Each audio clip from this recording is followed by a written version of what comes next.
In the early 1500s, Tenochtitlan was one of the greatest cities on Earth, an island metropolis built on water, pulsing with life, wealth, and power.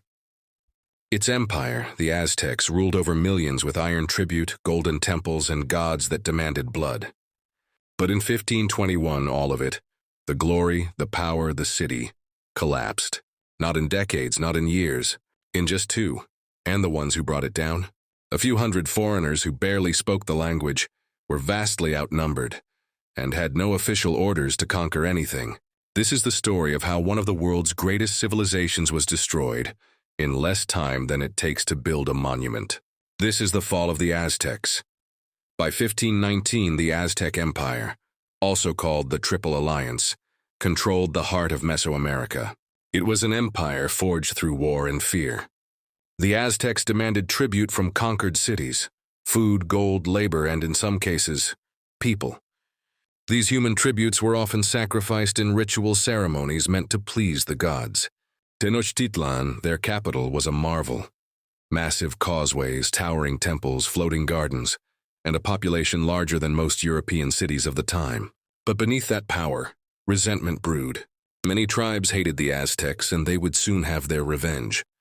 During 1519, Hernán Cortés arrived on the coast of modern-day Mexico with around 600 men, a few horses, and not much else.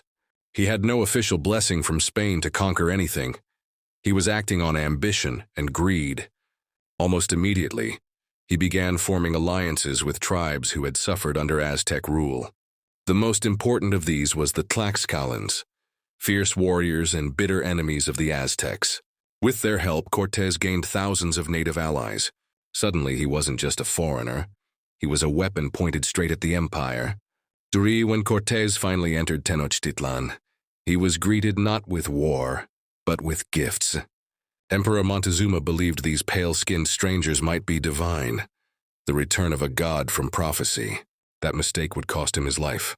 Cortés took Montezuma hostage, manipulating the emperor to control the city. But things wouldn't stay peaceful. When Spanish troops massacred Aztec nobles during a festival, the people rose in rage. The Spaniards tried to flee the city in what would become known as La Noche Triste, the Night of Sorrows. Many were killed, the rest barely escaped with their lives. But the real killer wasn't swords, it was smallpox. As the Spaniards fled, they left something behind: disease. Smallpox spread like wildfire through the empire. It killed thousands, including Aztec warriors, leaders, and even the next emperor. When Cortés returned in 1521, he brought not just Spanish forces, but tens of thousands of native allies. The final siege of Tenochtitlan lasted 80 days. Water was cut off, starvation set in. The Aztecs fought to the death, but their city was surrounded and dying from within. On August 13, 1521, the Aztec Empire officially fell. The city of Tenochtitlan, once one of the greatest urban centers in the world, was reduced to rubble.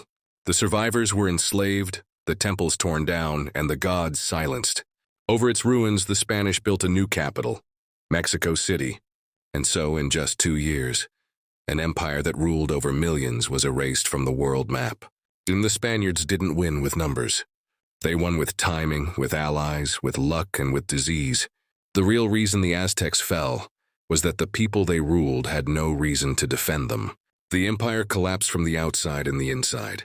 In the end, it wasn't just conquest. It was collapse. History is rarely simple. What looks like conquest is often more like unraveling. And the fall of the Aztecs is one of the clearest examples. Betrayal, misunderstanding, strategy, and fate, all unfolding in just 2 years.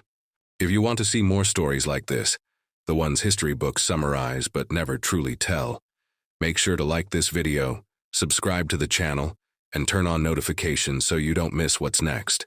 From forgotten kingdoms to fallen empires, we uncover the past, one story at a time.